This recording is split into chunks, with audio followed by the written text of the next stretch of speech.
Hi friends, welcome to Career Assist Tamil Official. இன்னைக்கு நம்ம இந்த வீடியோல என்ன பார்க்க போறோம்னு பாத்தீங்கன்னா The New India Assurance Company Limitedல இருந்து நோட்டிஃபிகேஷன் 2026 and 27 வந்திருக்கு. இது பத்தின ஃபுல் டீடைல்ஸ் நான் உங்களுக்கு இந்த வீடியோல எக்ஸ்பிளைன் பண்ண போறேன். நீங்க ஃபர்ஸ்ட் டைம் என் வீடியோ பாக்குறீங்க ஒரு சப்ஸ்கிரைப் பண்ணிடுங்க. அப்பதான் நான் போடுற வீடியோஸ் உங்களுக்கு டே டு டே ரீச் ஆகும். உங்க ஃப்ரெண்ட்ஸ் அண்ட் ஃபேமிலிஸ் எல்லாருக்குமே இந்த வீடியோஸ்லாம் ஷேர் பண்ணி விடுங்க. நிறைய பேர் பாத்தீங்கன்னா ஜாப்க்காக சர்ச் பண்ணிட்டு இருக்காங்களே அவங்க எல்லாருக்குமே இந்த வீடியோஸ்லாம் ஷேர் பண்ணி விடுங்க. கொஞ்சம் யூஸ்ஃபுல்லா இருக்கட்டும். மேக்ஸிமம் நம்பர் ஆஃப் பீப்புள் பாத்தீங்கன்னா இந்த கொஸ்டின்ஸ் பத்தின டீடைல்ஸ் தான் கேட்டிருக்கீங்க. சோ இது பத்தின ஃபுல் டீடைல்ஸ் இந்த வீடியோல இருக்கு. வீடியோவை ஸ்கிப் பண்ணாம ஃபுல்லா பாருங்க. சரி வாங்க வீடியோக்குள்ள போலாம். ஃபர்ஸ்ட் நான் இந்த ஆர்கனைசேஷன்ஸ் பத்தி எக்ஸ்பிளைன் பண்ணிடுறேன். இது வந்து கவர்மெண்ட் ஆஃப் இந்தியா கீழே செயல்படுற ஒரு பப்ளிக் செக்டர் இன்சூரன்ஸ் கம்பெனி தான் இது. இந்த கம்பெனியோட ஹெட் ஆஃபீஸ் எங்க இருக்குன்னு பாத்தீங்கன்னா மும்பைல இருக்கு. இந்த நியூ இந்தியா அஷூரன்ஸ் கம்பெனி பாத்தீங்கன்னா ஆல் ஓவர் இந்தியா ஃபுல்லாவுமே பிரான்ச்சஸ் இருக்கு. இந்த நியூ இந்தியா அஷூரன்ஸ் கம்பெனி லிமிடெட்ல ஃபர்ஸ்ட் நம்ம என்ன பார்க்க போறோம்னு பாத்தீங்கன்னா போஸ்ட் நேம். இதுல வந்து எக்ஸாக்ட் போஸ்ட் நேம் வந்து மென்ஷன் பண்ணல. ஏன் மென்ஷன் பண்ணலன்னு பாத்தீங்கன்னா இது வந்து அப்ரெண்டிஸ்ஷிப் ட்ரைனிங்.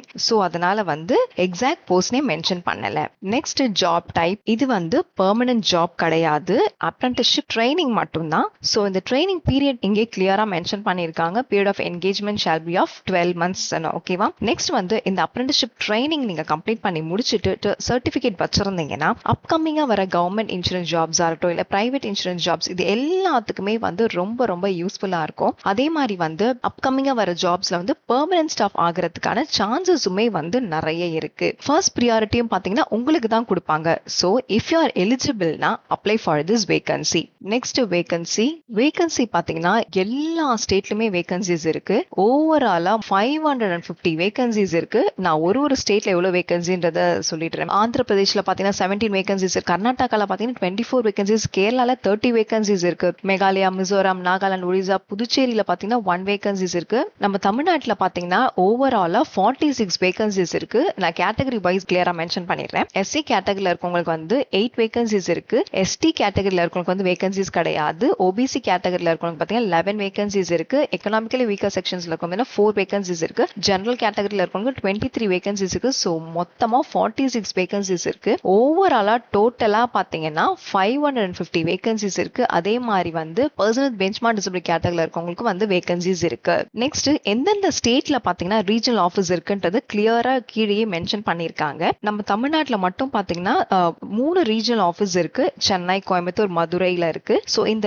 3 ரீஜனல் ஆஃபீஸ் கீழே எந்த பிரான்ச் ஆஃபீஸ்ல வேணாலும் ட்ரைனிங் போடலாம். ஓகேவா? இங்க ரீஜனல் ஆஃபீஸ் வந்து கிளியரா இங்க மென்ஷன் பண்ணிருக்காங்க. செக் பண்ணி பாத்துக்கோங்க. Next salary. இந்த அப்ரெண்டிஸ்ஷிப் ட்ரைனிங்ல பாத்தீங்கன்னா உங்களுக்கு எவ்ரி மந்த்துமே வந்து ஸ்டைஃபண்ட் இருக்கு. ஸ்டைஃபண்ட் அமௌண்ட் எவ்வளவுன்னு பாத்தீங்கன்னா 12,300 எவ்ரி மந்த்துமே உங்களுக்கு இருக்கு. அதே மாதிரி வந்து நீங்க இந்த 1 year கம்ப்ளீட் பண்ற வரைக்குமே வந்து பாத்தீங்கன்னா உங்களுக்கு ஸ்டைஃபண்ட் இருக்கும். இதுல வந்து இந்த ப்ராவிடென்ட் ஃபண்டா இருக்கட்டும், ஸ்டாஃப் மெடிக்கல் கிளைமா இருக்கட்டும், இந்த மாதிரியான பெனிஃபிட்ஸ்லாம் நம்மளுக்கு எதுவுமே இன்க்ளூடட் ஆகாது. ஒன் அண்ட் ஒன்லி வந்து நம்மளுக்கு இந்த ஸ்டைஃபண்ட் அமௌண்ட் மட்டும் தான் வரும். ஏன் பாத்தீங்கன்னா இது அப்ரெண்டிஸ்ஷிப் ட்ரைனிங். சோ அதனால நம்மளுக்கு வந்து ஸ்டைஃபண்ட் அமௌண்ட் மட்டும் தான் நம்மளுக்கு நீங்க 1 year கம்ப்ளீட் ஆகிற வரைக்கும் உங்களுக்கு வரும். இப்போ வந்து சேலரி கிளியரா புரிஞ்சிச்சா? Next educational qualification. Education qualifications வந்து எனி டிகிரி நீங்க படிச்சிருந்தீங்க இந்த வேகன்சிக்கு அப்ளை பண்ணலாம். BA, BCom, BTech, BBA, BCA என்ன டிகிரி படிச்சிருந்தாலும் நீங்க இந்த வேகன்சிக்கு அப்ளை பண்ணலாம். பட் நீங்க கவர்மெண்ட் ரெகக்னைஸ்ட் யூனிவர்சிட்டில தான் நீங்க படிச்சிருக்கணும். நெக்ஸ்ட் வந்து என்ன சொல்லிருக்காங்கன்னா 1/1/2022ல இருந்து 22, 23, 24 and 25 and 26 1/6/2026 குள்ள டிகிரி முடிச்சவங்க மட்டும் தான் இந்த வேகன்சிக்கு உங்களால அப்ளை பண்ண முடியும்.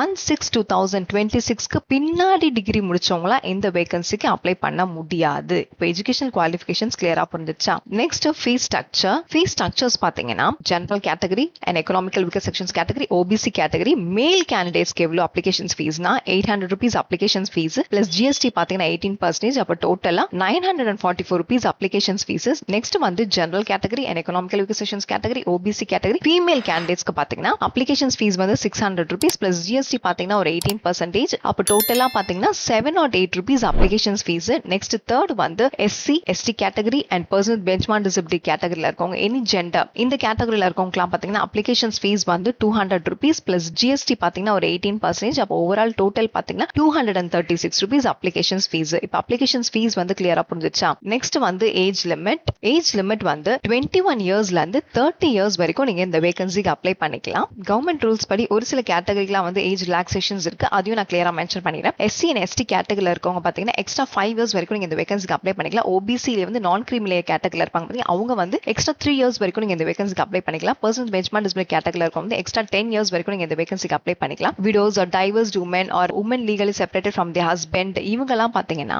General category and economically weaker sections கேட்டகரியில் இருக்கவங்க 35 இயர்ஸ் ஆஃப் ஏஜ் வரைக்கும் நீங்க இந்த வேகன்சிக்கு அப்ளை பண்ணிக்கலாம். ஓபிசி கேட்டகரியில் இருக்கவங்க பாத்தீங்கன்னா 38 இயர்ஸ் வரைக்கும் நீங்க இந்த வேகன்சிக்கு அப்ளை பண்ணிக்கலாம். எஸ்சி அண்ட் எஸ்டி கேட்டகரியில் இருக்கவங்க பாத்தீங்கன்னா 40 இயர்ஸ் வரைக்கும் நீங்க இந்த வேகன்சிக்கு அப்ளை பண்ணிக்கலாம். இப்போ வந்து ஏஜ் லிமிட் கிளியரா புரிஞ்சிருச்சா? நெக்ஸ்ட் வந்து செலக்ஷன் ப்ராசஸ். செலக்ஷன் ப்ராசஸ் பாத்தீங்கன்னா மொத்தம் 4 ஸ்டேஜஸ் நடக்குது. ஃபர்ஸ்ட் வந்து ஆன்லைன் எக்ஸாம் நடக்கும். செகண்ட் பாத்தீங்கன்னா லாங்குவேஜ் டெஸ்ட் நடக்கும். தேர்ட் வந்து டாக்குமெண்ட் வெரிஃபிகேஷன்ஸ் நடக்கும். அடுத்தது ஃபோர்த் பாத்தீங்கன்னா மெடிக்கல் ஃபிட்னஸ் நடக்கும்.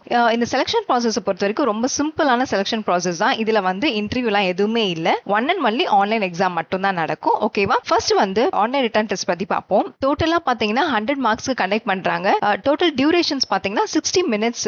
என்ன ரிலேட்டட் क्वेश्चंस கேட்பாங்கன்னு பாத்தீங்கன்னா ஜெனரல் அண்ட் ஃபினான்ஷியல் அவேர்னஸ்ல இருந்து 25 क्वेश्चंस கேட்பாங்க. ஜெனரல் இங்கிலீஷ்ல இருந்து 25 क्वेश्चंस கேட்பாங்க. குவான்டிட்டேட்டிவ் அண்ட் ரீசனிங் ஆப்டிட்யூட்ல இருந்து 25 क्वेश्चंस கேட்பாங்க. கம்ப்யூட்டர் நாலேஜ்ல இருந்து 25 क्वेश्चंस கேட்பாங்க. சோ டோட்டலா 100 மார்க்ஸ்க்கு கண்டக்ட் பண்றாங்க. நெக்ஸ்ட் வந்து இந்த ஸ்டேஜ் 1ல எந்த கேண்டிடேட்ஸ் வந்து ஹை ஸ்கோர் எடுக்கிறீங்களோ அந்த கேண்டிடேட்ஸ் மட்டும் தான் வந்து செகண்ட் ஸ்டேஜ்க்கு மூவ் ஆக முடியும். அதே மாதிரி வந்து இப்போ 2 கேண்டிடேட்ஸ் வந்து ஒரே மார்க் நீங்க எடுத்திருந்தீங்கன்னா இந்த ஆன்லைன் ரிட்டன் டெஸ்ட்ல எப்படி செலக்ட் பண்ணுவாங்கன்னா 2 கேண்டிடேட்ஸ்ல எந்த கேண்டிடேட்ஸோட ஏஜ் வந்து அதிகமா இருக்கோ அந்த கேண்டிடேட்ஸ்க்கு தான் வந்து ஃபர்ஸ்ட் பிரெஃபரன்ஸ் கொடுப்பாங்க. செகண்ட் பாத்தீங்கன்னா இப்போ வந்து இந்த ஆன்லைன் ரிட்டன் எக்ஸாம்ல வந்து எந்த கேண்டிடேட்ஸ் வந்து ஹை ஸ்கோர் எடுத்திருக்காங்களோ அந்த கேண்டிடேட்ஸ் மட்டும் தான் வந்து செகண்ட் லெவலுக்கு மூவ் ஆக முடியும். செகண்ட் லெவல் என்னன்னு பாத்தீங்கன்னா ரீஜனல் லாங்குவேஜ் டெஸ்ட். இந்த ரீஜனல் லாங்குவேஜ் டெஸ்ட்னா என்னன்னு பாத்தீங்கன்னா இப்போ நீங்க எந்த ஸ்டேட்டுக்கு அப்ளை பண்றீங்களோ அந்த ஸ்டேட்டோட லோக்கல் லாங்குவேஜ் வந்து நீங்க பக்காவா இருக்கணும். ரீடிங் தெரியணும், ரைட்டிங், ஸ்பீக்கிங் அண்ட் அண்டர்ஸ்டாண்டிங் இந்த 4 இதுலயுமே வந்து நீங்க பக்காவா இருக்கணும். தமிழ்நாடு ஸ்டேட்க்கு வந்து இப்போ நீங்க அப்ளை பண்றீங்கன்னா தமிழை வந்து ஒரு சப்ஜெக்டா நீங்க எடுத்து படிச்சிருக்கணும். ஓகேவா? அதுக்கான ப்ரூஃபும் வந்து நீங்க சப்மிட் பண்ணணும். இப்போ இந்த யாரெல்லாம் இந்த லாங்குவேஜ் டெஸ்ட் வந்து தேவைப்படும் பாத்தீங்கன்னா 10th இல்ல 12th வந்து தமிழை வந்து ஒரு சப்ஜெக்டா எடுத்து படிக்காதவங்களுக்கு தான் வந்து இந்த லாங்குவேஜ் டெஸ்ட் வந்து தேவைப்படும். இப்போ லாங்குவேஜ் டெஸ்ட் வந்து யாருக்கு தேவை இல்லைன்னு பாத்தீங்கன்னா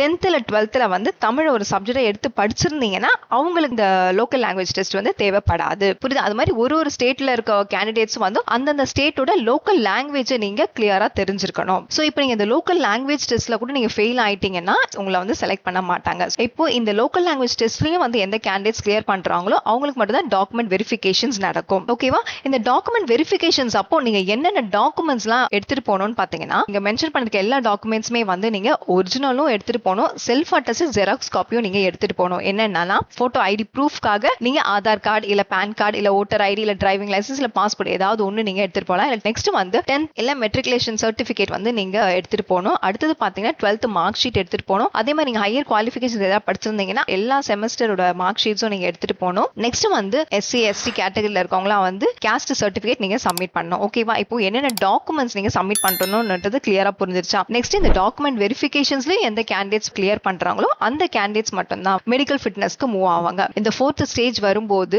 நீங்க மெடிக்கல் ஃபிட்னஸ் காமிக்க சொல்லும்போது நீங்க இந்த மெடிக்கல் ஃபிட்னஸ் சர்டிபிகேட் நீங்க கம்பல்சரி சப்மிட் பண்ணணும். ஓகேவா? நெக்ஸ்ட் பாத்தீங்கன்னா ஃபைனல் செலக்ஷன்ஸ். ஃபைனல் செலக்ஷன்ஸ் எப்படி நடக்கும்னா இப்போ எந்த கேண்டிடேட்ஸ் வந்து இப்போ நான் மென்ஷன் பண்ண ஆன்லைன் எக்ஸாமினேஷன்ஸா இருக்கட்டும் இல்ல லாங்குவேஜ் டெஸ்டா இருக்கட்டும் இல்ல டாக்குமெண்ட் வெரிஃபிகேஷன்ஸா இருக்கும் இல்ல மெடிக்கல் ஃபிட்னஸ் இந்த 4 ஸ்டேஜஸ்லுமே எந்த கேண்டிடேட்ஸ் வந்து கிளியர் பண்றாங்களோ அந்த கேண்டிடேட்ஸ்க்கு மட்டும் தான் வந்து இந்த அப்ரெண்டிஸ்ஷிப் ட்ரைனிங் வந்து கன்ஃபார்ம் ஆகும். இப்போ செலக்ஷன் ப்ராசஸ் கிளியரா புரிஞ்சிருச்சா? நெக்ஸ்ட் பாத்தீங்கன்னா ஃபைனல் ரிசல்ட்ஸ். இந்த ஃபைனல் ரிசல்ட்ஸ் நீங்க போய் எப்படி செக் பண்ணலாம்னா ஒன்னு வந்து உங்களுக்கு மெயில் ஐடி நீங்க கொடுத்திருப்பீங்களா அப்ளிகேஷன் ஃபார்ம் ஃபில் பண்ணும்போது மெயில் ஐடி கொடுத்திருப்பீங்களா அந்த மெயில் ஐடிக்கு உங்களுக்கு வந்து எஸ்எம்எஸ் மூலமா மெசேஜ் பண்ணுவாங்க. அதுலயும் நீங்க செக் பண்ணிக்கலாம். இல்லனா இங்க வெப்சைட் கொடுத்திருக்காங்க பாருங்க. இந்த வெப்சைட்ல கூட நீங்க போயிட்டு உங்களோட அப்ளிகேஷன்ஸ் ஃபார்மா இருக்கட்டும் இல்ல எக்ஸாம் அப்டேட்ஸா இருக்கட்டும் இல்ல ஷார்ட் லிஸ்ட் ஆன கேண்டிடேட்ஸ் இதை செக் பண்ணதா இருக்கட்டும் இல்ல ஃபைனல் செலக்ஷன்ஸா இருக்கட்டும் இல்ல அதுக்கப்புறம் கூட ரிப்போர்ட்டிங் டீடைல்ஸ் இல்ல பிளேஸ் ஆஃப் ரிப்போர்ட்டிங் இது எல்லாத்தையுமே வந்து நீங்க இந்த வெப்சைட்ல கூட போய் நீங்க செக் பண்ணிக்கலாம். இப்போ ஃபைனல் ரிசல்ட்ஸ் எப்படி பார்க்கணும்ன்றது கிளியரா புரிஞ்சிருச்சா? நெக்ஸ்ட் இந்த அப்ளிகேஷன்ஸ் ஃபார்ம் எப்படி ஃபில் பண்றதுன்னு தெரிஞ்சுக்கோங்க. இது எப்படின்னு பாத்தீங்கன்னா இந்த அப்ளிகேஷன்ஸ் ஃபார்ம் ஃபில் பண்றதுக்கு முன்னாடி நம்ம இந்த அப்ரெண்டிஸ்ஷிப் ட்ரைனிங்க்கு முதல்ல நம்ம ரெஜிஸ்டர் பண்ணிடணும். ஓகேவா? உங்களுக்கு வந்து ஒரு ரெஜிஸ்டர் நம்பர் கொடுப்பாங்க, ரெஜிஸ்டர் ஐடி ஒரு நம்பர் ஏதாவது ஒன்று கொடுப்பாங்க, ரெண்டுத்துல ஏதாவது ஒன்று கொடுப்பாங்க. அந்த நம்பர் எடுத்துட்டு வந்து நீங்க அப்ளிகேஷன்ஸ் ஃபார்ம் ஃபில் பண்ணும்போது நீங்க அங்க மென்ஷன் பண்ணணும். ஓகேவா? மென்ஷன் பண்ணலனா இந்த அப்ளிகேஷன்ஸ் வந்து அக்செப்ட் பண்ணிக்க மாட்டாங்க. கரெக்டான NATS என்ரோல்மெண்ட் நம்பர் கொடுத்தா மட்டும் தான் வந்து இந்த அப்ளிகேஷன்ஸே வந்து அக்செப்ட் பண்ணிப்பாங்க. இந்த NATS எஜுகேஷன்ஸ்ல போய் எப்படி அப்ளை பண்றதுன்றத பாத்துருவோம். ரொம்ப சிம்பிளான ப்ராசஸ், ரொம்ப கஷ்டமாலாம் எதுவுமே இருக்காது. ஃபர்ஸ்ட் நீங்க வெப்சைட் கொடுத்திருக்காங்க பாருங்க, nats.education.government.in கொடுத்திருக்காங்க. இதுல போய் தான் நீங்க ஃபர்ஸ்ட் இந்த அப்ரெண்டிஸ்ஷிப் ட்ரைனிங்க்கு வந்து நீங்க ரெஜிஸ்டர் பண்ணிக்கணும். ஃபர்ஸ்ட் இந்த லிங்க் ஓபன் பண்ணிக்கோங்க. இந்த மாதிரி பேஜஸ் ஓபன் ஆகும். இதுல வந்து ஓகே அண்டர்ஸ்டாண்ட் கொடுத்துக்கோங்க. இதுல வந்து ஸ்டூடெண்ட் லாகினா கேட்கும், ஸ்டூடெண்ட் இது பண்ணிக்கோங்க. ஃபர்ஸ்ட் நம்ம வந்து ரெஜிஸ்டர் தான் பண்ண போறோம். ஓகேவா? அதனால நீங்க ரெகுலர் ஸ்டூடெண்ட்னு கொடுத்துக்கோங்க. டிப்ளமா, கிராஜுவேட் இதுல எதுவா இருந்தாலும் ஓகே தான். இதுல கொடுத்துட்டு ஸ்டூடெண்ட் ஸ்டூடெண்ட்ஸ் ரெஜிஸ்ட்ரேஷன் இல்லனா ஸ்டூடெண்ட் லாகின் கேக்குது. ஃபர்ஸ்ட் நம்ம ரெஜிஸ்டர் தான் பண்ண போறோம். சோ அதனால ஸ்டூடெண்ட் ரெஜிஸ்ட்ரேஷனே கொடுத்துக்கோங்க. இங்க வந்து என்னென்ன டாக்குமெண்ட்ஸ்லாம் நீங்க கையில வச்சுக்கணும்ன்றத கிளியரா சொல்லிருக்காங்க. வேலிடான பர்சனல் இமெயில் ஐடி வச்சுக்கோங்க, மொபைல் நம்பர் வச்சுக்கோங்க, ஆதார் நம்பர் வச்சுக்கோங்க, டிகிரி படிச்ச குவாலிஃபிகேஷன் சர்டிபிகேட்லாம் வச்சுக்கோங்கன்னு சொல்லுது. இப்போ நம்ம வந்து என்ரோல் பண்ணணுமான்னு கேக்குது. எஸ்ன்னு கொடுங்க. எஸ்ன்னு கொடுத்தோடனே உங்க மொபைல் நம்பர் கொடுங்க, ஸ்டூடெண்டோட இமெயில் ஐடி வேலிடான இமெயில் ஐடி கொடுங்க, அப்புறம் வந்து கேப்சர் இங்க கொடுத்துட்டு சென்ட் ஓடிபி வந்து உங்களுக்கு மொபைல் நம்பருக்கு ஓடிபி வரும். அப்புறம் என்னென்ன டாக்குமெண்ட்ஸ்லாம் சப்மிட் பண்ணணும்னு சொல்லி கேட்பாங்க. அது எல்லாத்தையுமே நீங்க சப்மிட் பண்ணிட்டீங்கன்னா உங்களுக்கு ஒரு என்ரோல்மெண்ட் நம்பர் வரும். அந்த என்ரோல்மெண்ட் நம்பர் எடுத்து வந்து அப்ளிகேஷன் ஃபார்ம் ஃபில் பண்ணும்போது அந்த என்ரோல்மெண்ட் நம்பரை மென்ஷன் பண்ணிடுங்க. ஓகேவா? இப்போ எப்படி உங்களுக்கு இந்த அப்ரெண்டிஸ்ஷிப் ட்ரைனிங் வந்து ஃபர்ஸ்ட் ரெஜிஸ்டர் பண்றோம்ன்றது கிளியரா புரிஞ்சிருச்சா? நெக்ஸ்ட் வந்து அப்ளிகேஷன் ஃபார்ம் எப்படி ஃபில் பண்றதுன்னு பாத்தீங்கன்னா இங்க கொடுத்திருக்காங்க பாருங்க. bep.bfsissc.com/candidate-login இந்த வெப்சைட்ல போயிட்டு தான் நீங்க வந்து என்ன பண்ணணும்னா அப்ளிகேஷன்ஸ் ஃபார்மே நீங்க ஃபில் பண்ணணும். ஓகேவா? அப்ளிகேஷன்ஸ் ஃபார்ம்ல வந்து உங்களுடைய NATS என்ரோல்மெண்ட் நம்பர் கேட்டிருப்பாங்க, ஏஜ் கேட்பாங்க, எஜுகேஷன் ரிலேட்டட் டாக்குமெண்ட்ஸ் எல்லாம் கேட்பாங்க, என்ன ஸ்டேட்ன்றது கிளியரா மென்ஷன் பண்ணிடுங்க. இதெல்லாம் முடிஞ்சதுக்கு அப்புறம் அப்ளிகேஷன்ஸ் ஃபீஸையும் வந்து நீங்க இந்த வெப்சைட்லயே தான் நீங்க பே பண்ணிடணும். இங்க கேட்டிருக்க எல்லா டாக்குமெண்ட்ஸுமே வந்து சப்மிட் பண்ணிடுங்க. சோ இப்போ வந்து உங்களுக்கு வெப்சைட்ல அப்ளிகேஷன் ஃபார்ம் ஃபில் பண்றதுன்னு கிளியரா புரிஞ்சிருச்சு. அதே மாதிரி நெக்ஸ்ட் வந்து application starting date. Application online registration என்னைக்குன்னு பாத்தீங்கன்னா 23rd June 2026. நெக்ஸ்ட் வந்து அப்ளிகேஷன்ஸோட எண்டிங் டேட். அப்ளிகேஷன்ஸோட க்ளோசிங் டேட் என்னைக்குன்னு பாத்தீங்கன்னா 6th July 2026 ஓட அப்ளிகேஷன் டெட்லைன் முடியுது. இப்போ உங்களுக்கு new India assurance company limited notifications பத்தி நான் உங்களுக்கு கிளியரா எக்ஸ்பிளைன் பண்ணிட்டேன். இது தவிர்த்து நீங்க என்கிட்ட ஏதாவது क्वेश्चंस கேட்கணும்னு நினைச்சீங்கன்னா கமெண்ட் பாக்ஸ்ல கேளுங்க, நான் உங்களுக்கு ஆன்சர்ஸ் பண்றேன். சரி, நெக்ஸ்ட் வீடியோல பார்க்கலாம்.